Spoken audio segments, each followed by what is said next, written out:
envejecido, puso a sus hijos por jueces sobre Israel.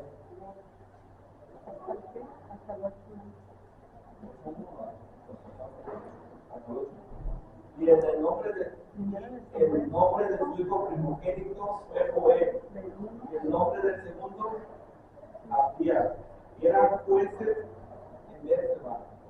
Pero no anduvieron los hijos por los caminos de su padre. Antes se volvieron tras la avaricia, dejándose sobornar y pervirtiendo el derecho. Entonces todos los ancianos de Israel se juntaron y vinieron a Ramá para ver a Samuel. Y le dijeron: he aquí tú has envejecido, y tus hijos no andan en tus caminos. Por tanto, constituyemos ahora un rey que nos juzgue como tienen todas las naciones. Pero no agradó a Samuel esta palabra, y dijeron: danos un rey que nos juzgue. Y Samuel oró a Jehová, y dijo Jehová a Samuel: oye la voz del pueblo en todo lo que te digan, porque no te han desechado a ti, sino a mí han desechado, para que no reinen sobre ellos, conforme a todas las obras que han hecho desde el día que los saqué de Egipto hasta hoy, dejándome a mí y sirviendo a dioses ajenos. Así hacen también contigo. Vamos a orar. Padre, te doy gracias en el nombre de Jesús por esta palabra, Señor, con el propósito, Señor, de que puedan entender sobre el mensaje de esta mañana, Padre. Danos la sabiduría que requerimos, Señor, porque nosotros no podemos exponer tu palabra si tu Espíritu, Señor, no está en nuestra vida, Padre. Porque no queremos, Señor, solamente palabras huecas, vacías, y sobre todo que no tengan la autoridad. Queremos, Señor, ser llenos entonces de tu Espíritu Santo. Queremos, Señor, tener el denuedo para hablar tu palabra, Señor, con la autoridad que tú das en el nombre de Jesús, Padre. Ayuda a compartir este mensaje, Padre, y que sea de bendición, Señor, para la vida de cada uno de los presentes. Oro en el nombre de Jesús, Señor nuestro. Amén. Tome su lugar, hermano.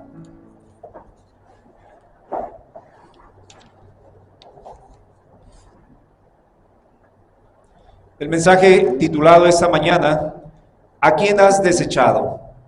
Ese es el título del mensaje, y nuevamente refiero el versículo número 7 de 1 Samuel 8, que dice: y dijo Jehová a Samuel: oye la voz del pueblo en todo lo que te digan, porque no te han desechado a ti, sino a mí me han desechado, para que no reine sobre ellos. Hoy día, mis hermanos, todos sabemos que se decide una etapa más hacia dónde camina nuestro país. Hoy mucha gente va a salir con el propósito de elegir un gobierno o quién lo gobierne.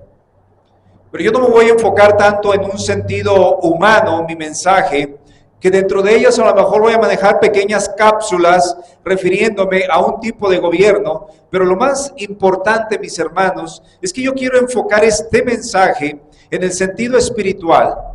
En el sentido espiritual, porque cuántos jóvenes, refiriéndome a los jóvenes, porque cuando hay un despertar en ellos, ellos comienzan a elegir quién los va a gobernar, la luz o las tinieblas. Eso es en cuanto a los jóvenes. Pero también pensemos en nosotros, en los adultos, en todos. Aquellos que están alejados, viviendo sin Dios en sus vidas, viviendo en un mundo caído en el cual estamos, prácticamente no están eligiendo la luz. Están eligiendo las tinieblas. Entonces, ¿qué tipo de gobierno estamos eligiendo en lo personal? ¿El que gobierna en la luz o el que gobierna en las tinieblas? Por eso titulé este mensaje: ¿a quién has desechado? ¿A quién has desechado? Quiero hacer entonces referencia al pasaje que leíamos hace un momento, donde nos relata sobre la vida de Samuel, que este varón, como todos, llegó a una edad avanzada, donde a lo mejor ya sus males le estaban aquejando en su cuerpo, donde él entonces, quizá por pensamiento o por heredad, puso a sus hijos, como lo dice ahí en 1 Samuel 8:1, aconteció que habiendo Samuel envejecido, puso a sus hijos por jueces sobre Israel. Si usted comienza a leer el libro de Jueces, desde el capítulo número 1, usted se va a dar cuenta que en ningún momento, a lo mejor, Samuel se puso a orar con sus hijos o sobre sus hijos en el sentido para que ellos fueran las personas correctas, las indicadas para ejercer juicio o como juez en la nación. ¿A dónde me lleva esto? Nosotros como padres, todos los que estamos aquí, que Dios nos ha permitido tener hijos en casa, nosotros en casa vemos a nuestros hijos como los mejores. Nosotros podemos ver a nuestros hijos con alas, con aureolas, pero ¿cómo se comportan ellos saliendo de casa? ¿Cómo son ellos fuera, en el lugar donde ellos se desenvuelven? Podemos decir que a lo mejor se comportan como aquellos que están sin Cristo, o podemos decir claramente como un demonio, ¿no? Entonces, esta situación llevó a que Samuel forzara, obligara, en cierta manera, a sus hijos para ponerlos como jueces, pero sus vidas no eran gobernadas por Dios. ¿Por quién estaban siendo gobernadas las vidas de los hijos de Samuel? Por el mundo. Por eso claramente en el Evangelio de Mateo, capítulo 6, versículo 24 dice, ninguno puede servir a dos señores. Usted no puede estar aquí porque quiere agradar a Dios. Porque no podemos servir a dos señores, dice este pasaje. Porque aborrecerá al uno y amará al otro, o estimará al uno y menospreciará al otro. Escúchame esto, no podéis servir a Dios y a las riquezas. Yo no te digo en este momento, no puedas servir a Dios y a las riquezas, o no sé dónde está tu debilidad, no sé dónde está tu pecado, no sé dónde está tu problema, o no sé dónde esté mi problema, pero yo no puedo servir a Dios y a lo que tú quieras ponerle ahí, que está causando estragos en tu vida. No podemos servir a Dios. Los hijos de Eli prácticamente, nos vamos a dar cuenta, conforme vayamos desarrollando este mensaje, que no estaban en los caminos de Dios. Y había una gran problemática en su vida. Y eso estaba causando no solamente estragos en su propia persona, también estaba causando estragos en la vida de la nación. Entonces entiéndeme esto, hermanos. Cuando tú estás mal, no solamente te sientes mal tú espiritualmente, no solamente tú estás mal, sino que también tu vida misma está causando problemas a los que están más allegados a ti, a tu esposa, a tus hijos, a tu familia, a todo aquel que te rodea. Incluso eres de mal testimonio a los de afuera. Esto es una reacción en cadena, es una problemática. Y esto nosotros debemos entenderlo. Y esto es lo que estaba causando el mal dentro de la nación de Israel. Y esta es la proposición de mi mensaje. Cada vez que tú y yo renunciamos a obedecer la palabra de Dios, piensa a quién estás desechando. Sabemos lo que es bueno, lo que es malo. Algunos yo puedo decir que se saben los 10 mandamientos. Y a lo mejor de corridito. Así a lo mejor como se sabe en el Padre Nuestro, ¿no? Pero el problema, mis hermanos, es que cuando tú renuncias a obedecer la palabra de Dios, piensa a quién estás desechando. Piensa a quién estás desechando. Nosotros podemos venir al templo y también habrá palabras que no te van a agradar que yo diga. Pero no lo estoy diciendo porque a lo mejor pueda conocer algo de tu vida, de tu persona, no. Yo puedo decir palabras que a lo mejor no te van a agradar, pero no son propias. No son mías, sino son puestas en mi corazón para compartirlas, para que tú las escuches y para que esto te haga reflexionar y esto te haga volver al camino. No las hago con la intención de lastimarte, de que tú te molestes conmigo, no. Mi propósito es que podamos cada uno de nosotros volvernos al camino. Por eso Hebreos capítulo 12, versículo 25 nos dice, mirad que no desechéis al que habla, porque si no escaparon aquellos que desecharon al que nos amonestaba en la tierra, ¿quién vino a este mundo? Jesús. ¿Les agradó a los fariseos, a los saduceos, a los escribas cómo hablaba Jesús? Claro que no, les indignaba, les molestaba. Jesús ponía el dedo en la llaga. Entonces, cuando la palabra de Dios, si tú la lees, o vienes y escuchas un mensaje, o escuchas un mensaje a lo mejor a través de tu equipo móvil, y esa palabra llegó a tu vida, te molestó, te lastimó, la palabra de Dios tiene poder para transformar vidas. Y ayer escuchaba yo eso con la hermana. Dios transforma vidas. Y eso es lo importante, mis hermanos. Entonces, quien vino y nos amonestaba aquí en la tierra fue Cristo. Sigue diciendo el pasaje, mucho menos nosotros, si desecháramos al que amonesta desde los cielos. ¿Quién tiene entonces el mejor gobierno? ¿Terrenal o celestial? Es celestial, hermanos. Es el mejor gobierno. ¿Quieres vivir una vida bien? Ten la comunión con el Señor. Vive de acuerdo a sus preceptos y mandamientos. Sujétate a la autoridad y a la voluntad de Dios en tu vida. Eso es lo mejor. Y créeme que va a tener un mejor gobierno. Y por consecuencia usted se va a sujetar a las autoridades que lo gobiernan aquí. Esto me hace recordar, mis hermanos, sobre un libro que está estudiando mi esposa y que en algunas ocasiones me toca escuchar porque inician muy temprano, sobre todo los martes, y trae un título muy importante este libro que ellos están llevando a cabo, El cielo gobierna. Y es una verdad, mis hermanos, el cielo gobierna. ¿Y qué significa esto? ¿Que el cielo gobierna como tal? No, Dios gobierna, hermanos. Dios gobierna y lo hace sobre las naciones, lo hace sobre la misma naturaleza, lo hace sobre las preocupaciones que tú tienes, lo hace sobre las enfermedades, lo hace sobre tu matrimonio, lo hace sobre tu trabajo, lo hace sobre tus hijos y todo lo demás. Dios gobierna. El problema es que a veces no lo creemos. Usted lea la Biblia y se dará cuenta que todas las situaciones difíciles que pasaron los hombres que comparecen en este libro negro de la Biblia, no solamente pasaron momentos gratos, algunos pasaron tribulación, aflicción, pero el cielo gobierna y Dios tenía la voluntad y la autoridad para hacer con la vida de esos hombres, así como la tiene sobre nosotros, porque el cielo gobierna. Y cuando usted desecha a Dios, entonces está haciendo a un lado su autoridad sobre su vida. Nuevamente te pregunto, ¿a quién has desechado? Analicemos entonces un poco más de la vida de los hijos de Samuel, hermanos. Dice en 1 Samuel 8:3, pero no anduvieron los hijos. ¿Cómo se llamaban los hijos? Joel y Abías. ¿Por dónde no anduvieron? Por los caminos de su padre. Esto es difícil. Es difícil, hermanos. A veces uno trata de vivir de la mejor manera como papá, ser el mejor ejemplo, pero a veces los hijos no andan en nuestros caminos. Dice aquí, antes se volvieron tras la avaricia, dejándose sobornar y pervirtiendo el derecho.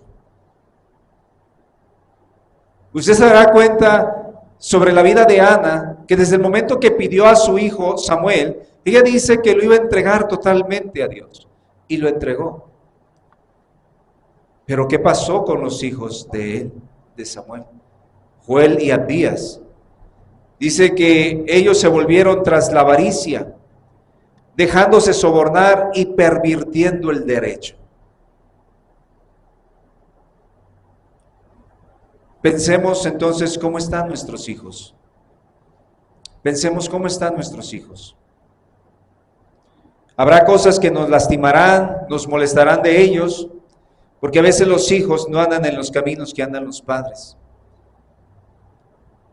Los caminos a veces del hijo son caminos de perversión, de maldad, por no andar en los caminos de los padres. Si nos enfocamos en la cuestión de la avaricia, yo pienso que uno de los grandes problemas que tiene este mundo caído es el dinero, mis hermanos. Todo se encierra en el dinero, en tener más, aún más, y esto nos lleva a una avaricia. ¿Usted recuerda el joven rico? ¿Saben por qué él no pudo entrar alcanzar o no obtener su salvación? Porque su avaricia no le permitió. Su avaricia. Yo no sé cuál sea el problema para ti o para mí que no nos permita verdaderamente servirle al Señor como deberíamos de hacerlo. ¿Qué nos está impidiendo? ¿Qué nos está estorbando en el camino? Quiero compartirle únicamente 2 puntos referente a quién has desechado. El primero de ellos, ¿a quién has desechado? Los que buscan quien los gobierne. ¿Saben qué? Hay algo muy importante que quiero decirles. Hay mucha gente que siempre busca quien los dirija o quien los guíe. ¿Cuánta gente no se levanta, a lo mejor encendiendo la tele, viendo su equipo móvil, con el propósito de ver qué le prepara el día?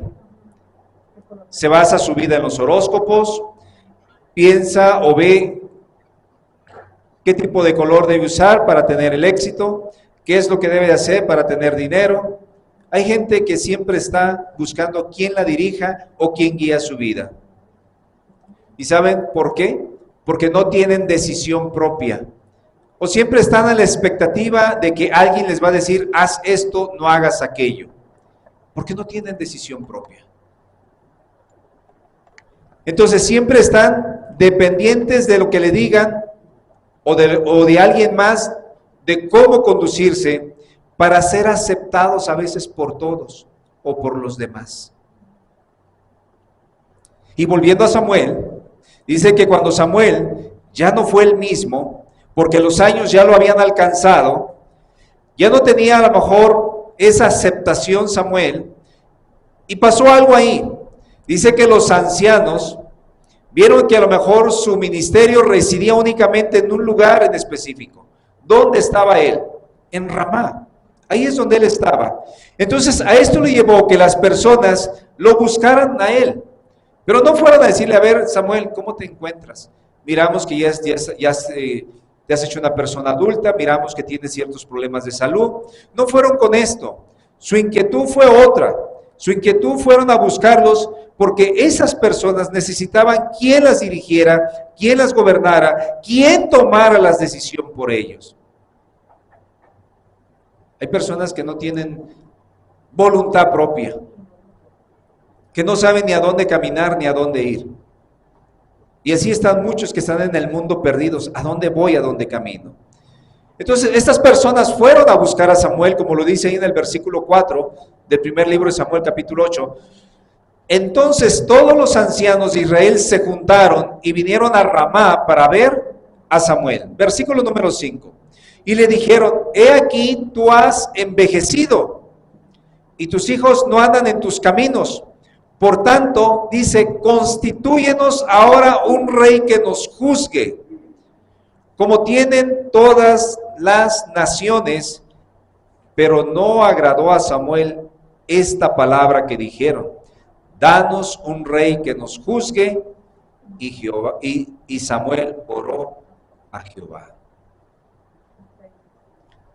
Personas que no tienen decisión, que no saben a dónde caminar porque siempre son guiados de un lado para otro. Aquellos que tienen dominio y que mueven multitud de gentes, así habrá muchos. Y mucha gente ciegamente caminará tras ellos, se dejarán influenciar. Pero en este caso, esta gente fue y buscó a Samuel, donde les pedía que les constituyese un rey que los juzgue. ¿Acaso Dios no estaba haciendo eso con esa nación? ¿Acaso Dios había descuidado? Yo entiendo claramente que Samuel prácticamente era un juez y que cada vez que alguien fallaba le decía, tú hiciste esto mal, esto no es correcto, el Señor dice esto, porque era palabra de Dios. Sin embargo, esta situación molestó en la vida de Samuel. Y esto me lleva a ponerles este ejemplo, mis hermanos, que cambia un poquito de enfoque, pero que a final de cuentas, la gente que buscó a Jesús, porque voy a hablar de Jesús, lo buscó con el mismo propósito. Guíame, dirígeme, pero no con un interés interno de buscarlo con esa necesidad de ser llenos de Jesús. Su enfoque era otro. Usted recuerda claramente cuando Jesús hizo un milagro fuera de serie. Y lo hizo extraordinario porque con tan solo 5 panes de cebada y 2 pececillos, Él alimentó a una gran multitud. Y al decir una gran multitud, fueron a 5,000 hombres. Y fíjense cómo estas personas, al momento que estuvieron ahí, en ese lugar, se dejaron guiar por Jesús. Pero no con una convicción. Son de esas personas que las acarreas de un lado para otro y te siguen, pero no tienen voluntad, no tienen decisión, no tienen acción propia. ¿Qué les dijo Jesús? Si usted lee este pasaje ahí en Juan capítulo 6, del versículo 14 en adelante, usted se dará cuenta qué es lo que dijo Jesús. Pero Jesús en ese momento dice que los mandó a recostar. Al mandarlos a recostar, Jesús les estaba dando un mensaje que Él estaba queriendo dirigir sus vidas. Pero no de una manera de decir, sígueme por conveniencia, no. Jesús quería dirigir sus vidas, pero para el reino de Dios. Conducirlos a la verdad, sacarlos de la manera que ellos estaban viviendo.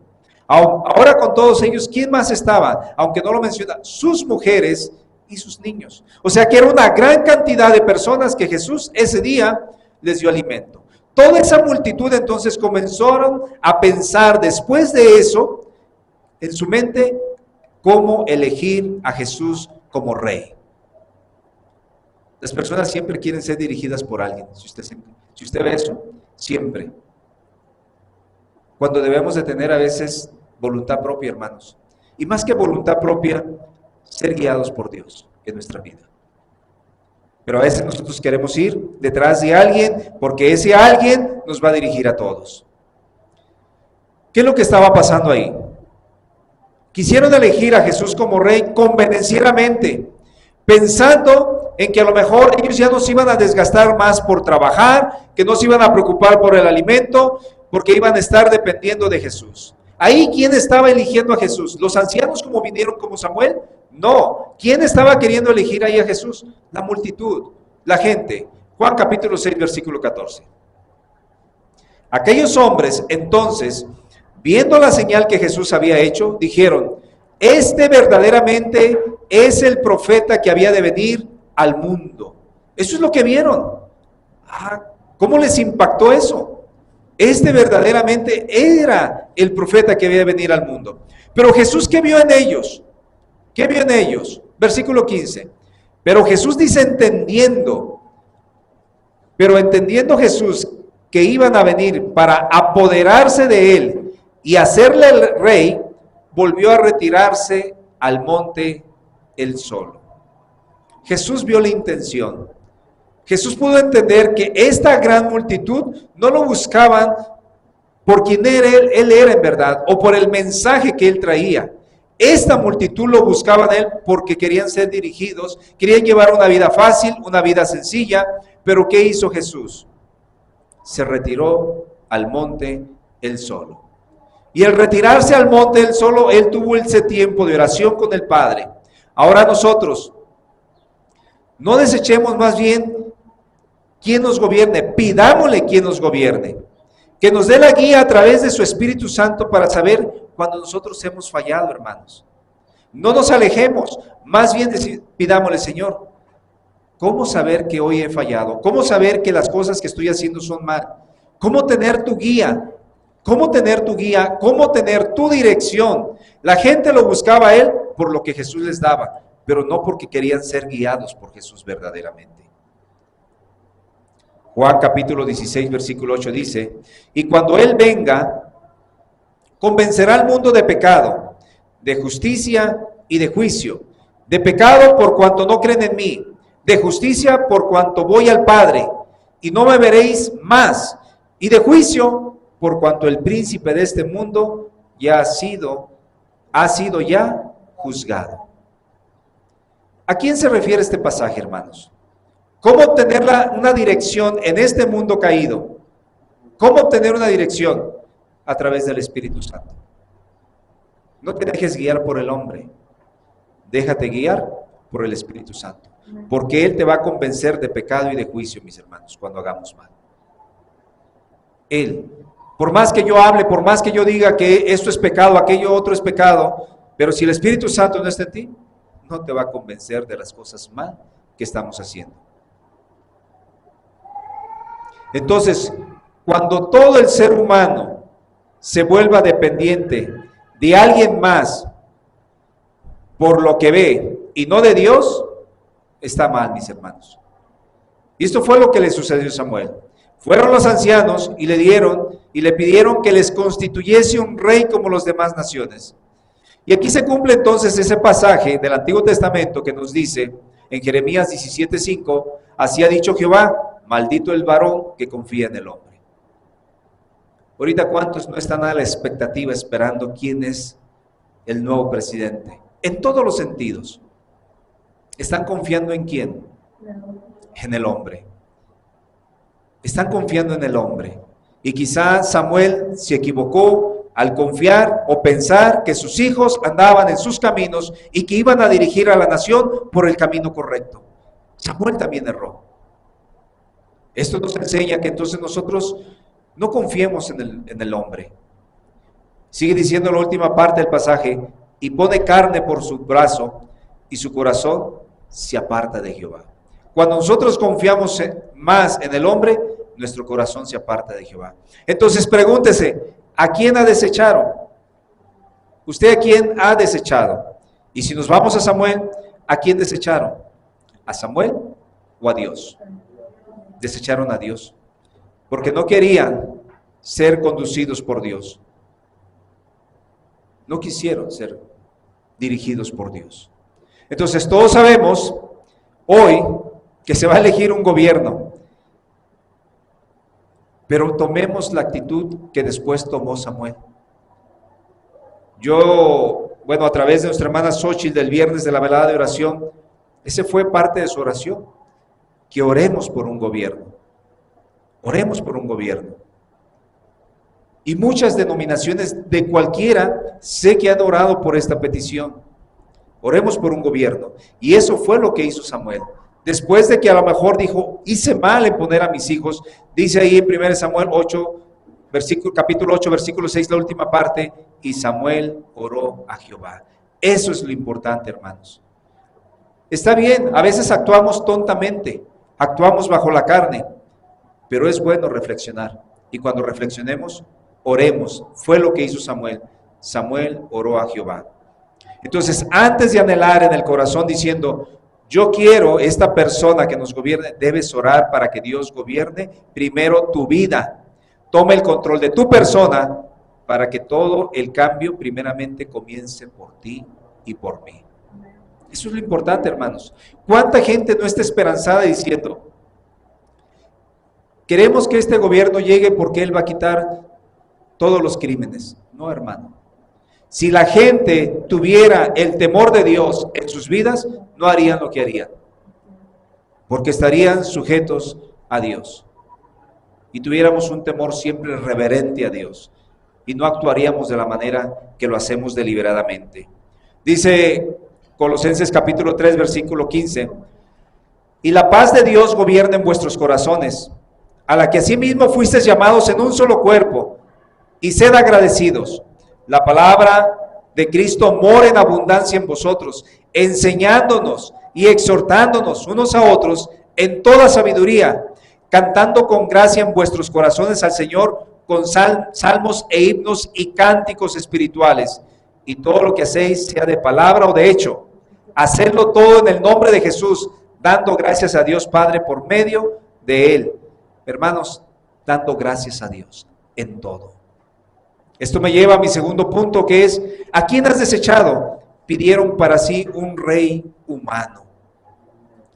Nuevamente, recapitulando un poco, sabemos de la visita de los ancianos, fueron hasta con Samuel a ese lugar llamado Ramá, y no solo fue para platicar con él, sino más bien ellos fueron para señalarle lo mal que andaban sus hijos, y que no eran personas indicadas para ejercer la justicia de Dios, ya que no andaban en los caminos de Samuel.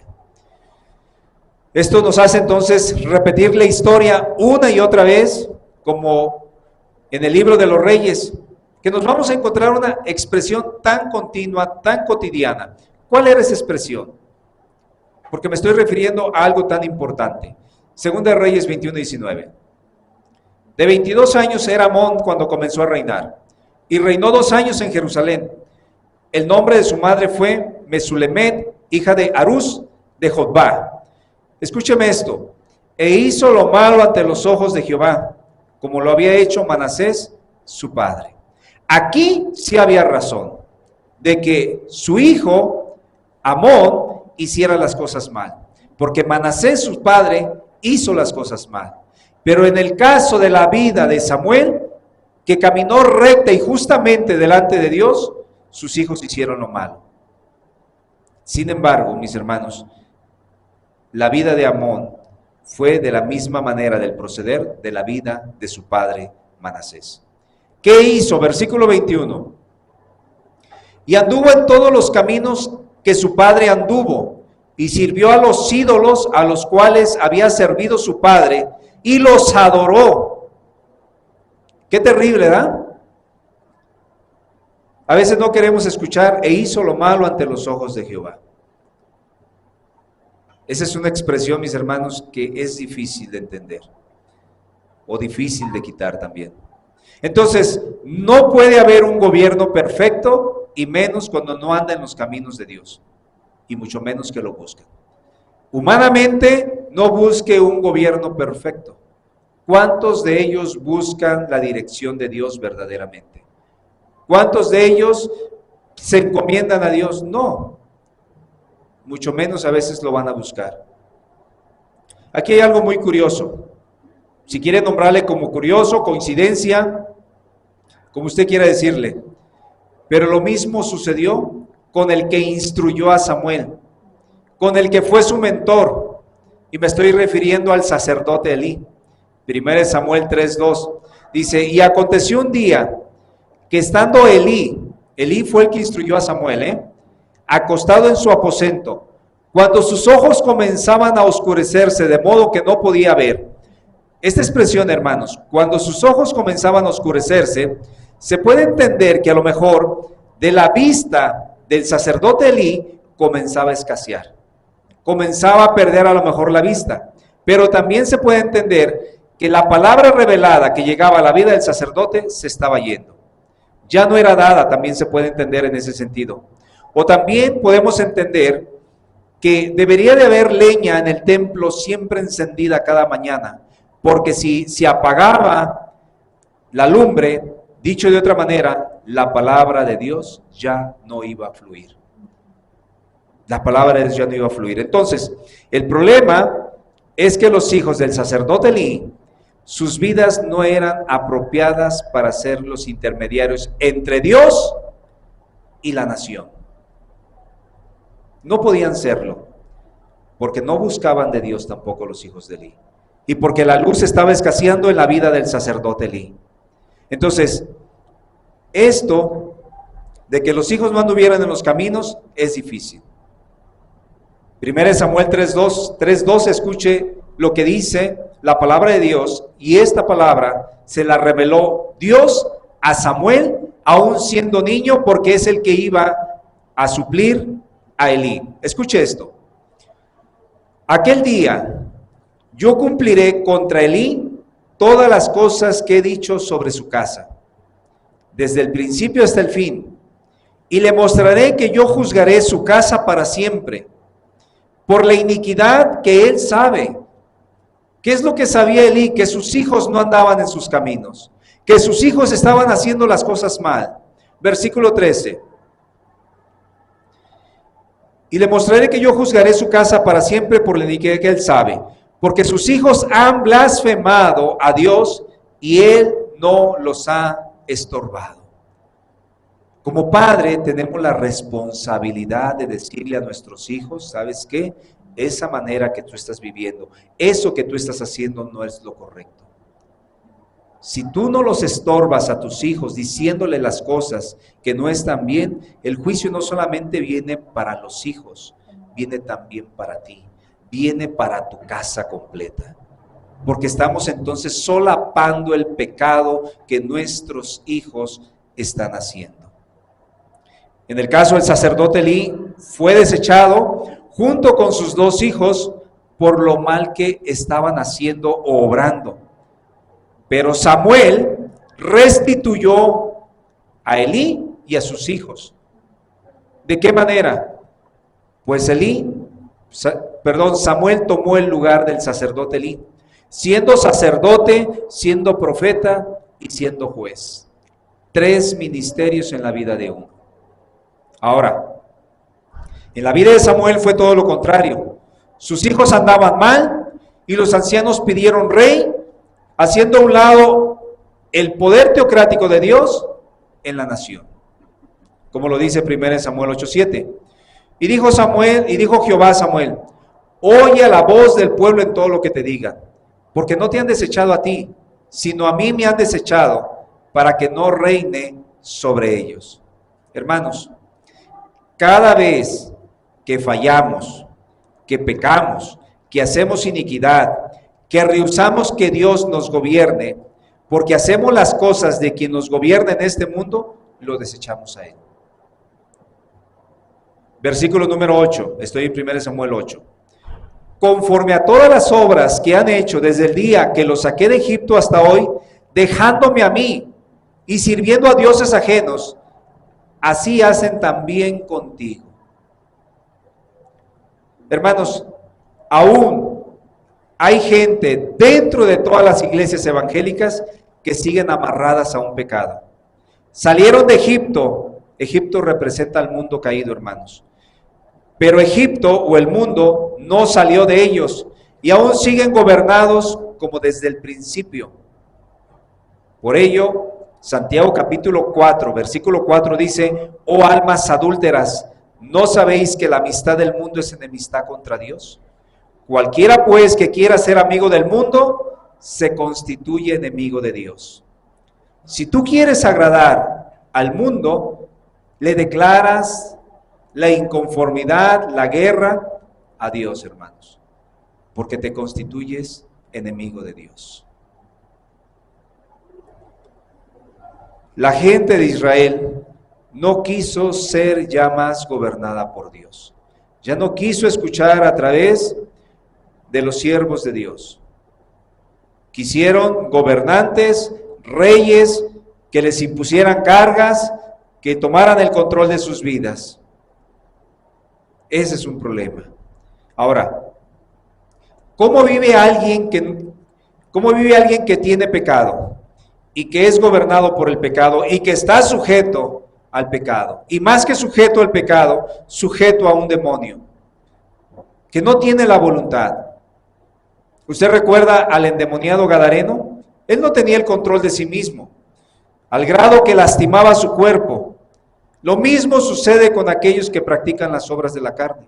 Lastiman al espíritu, el cual está puesto en nosotros, hermanos. Gálatas 5:19 dice: y manifiestas son las obras de la carne, que son adulterio, fornicación, inmundicia, lascivia, idolatría, hechicerías, enemistades, pleitos, celos, iras, contiendas, disensiones, herejías, envidias, homicidios, borracheras, orgías y cosas semejantes a estas, acerca de las cuales os amonesto, como ya os lo he dicho antes, que los que practican tales cosas no heredarán el reino de Dios. Todo esto es porque queremos nosotros ser gobernados en nuestra propia vida y desechamos a Dios. Y cuando desechamos a Dios, esto nos gobierna, esto toma el control de nuestras vidas, hermanos. Por eso, desafortunadamente, muchas veces queremos quien nos gobierne aquí en la tierra, porque nos agrada más hacer las obras de la carne que hacer las obras del Espíritu, hermanos. Concluyo el mensaje. ¿A quién has desechado? Espero que sea desechado de tu vida y de mi vida el gobierno de oscuridad, y que pidamos la sabiduría para poder vivir sabiamente en un mundo caído. Proverbios 4:11 nos dice: porque el camino de la sabiduría, por el camino de la sabiduría te he encaminado, y por veredas derechas te he hecho andar. ¿Por dónde debemos de caminar? Por el camino de la sabiduría. ¿Cuál es la aplicación de este mensaje para la iglesia Casa de Paz? Qué bueno fuera que todos pidiéramos sabiduría. Y sabiduría para todo, hermanos, para vivir más prudentemente en todos los sentidos. Vivir más prudentemente en todos los sentidos. Y la Biblia nos da un caso, o nos da un ejemplo de un joven que vivió sabiamente, pero no porque él la tenía, sino que él pidió la sabiduría. Y nos habla en dos sentidos, hermanos. Sabiduría para saber gobernar y sabiduría para saber hacer lo bueno y no lo malo. 1 Reyes capítulo 3 versículos 9 y 10. Esto es lo que él oró. Escuche cómo oró este joven. Da pues a tu siervo corazón entendido para juzgar a tu pueblo y para discernir entre lo bueno y lo malo, porque ¿quién podrá gobernar tu pueblo tan grande? Y agradó delante del Señor que Salomón pidiese esto. ¿Qué debemos de pedir, hermanos? Sabiduría. Sabiduría para discernir entre lo bueno y lo malo. ¿Qué debe de pedir en este día para que usted pueda elegir un buen gobierno también? Sabiduría. No se deje llevar por el carisma, no se deje llevar por la amistad, sino pida la sabiduría de Dios para que Dios le haga discernir quién es el apropiado y el que Dios quiera poner, no solamente para aquí, para este país, y para que usted, mientras viva en este mundo, sepa vivir sabiamente, agradando a Dios, y que Él sea su único rey de su vida. Oremos. Padre, te doy gracias en el nombre de Jesús. Gracias, Padre, porque tu palabra, Señor, no vuelve vacía, sino que debe de cumplir el propósito por el cual es expuesta en esta mañana. Te ruego, Padre, que lo más importante, no te desechemos a ti, que no te fallemos, que no vivamos, Señor, malamente en un mundo caído, que vivamos, Señor, rectamente, con sabiduría, y que cada paso que demos en este mundo sea bajo tu dirección, porque por ti sí queremos ser guiados, por ti sí queremos ser dirigidos, y no por lo que el mundo ofrece, Padre. Ayúdanos, Padre, para agradarte en toda nuestra manera de vivir, en todo lo que hagamos, Padre, a cada día y en cada momento, Señor. Ven, gobierna, Señor, nuestro corazón, y seas tú el dueño, el amo y Señor de nuestras vidas, en todo, Padre. En Cristo Jesús te lo ruego, Padre. Amén. Dios les siga bendiciendo.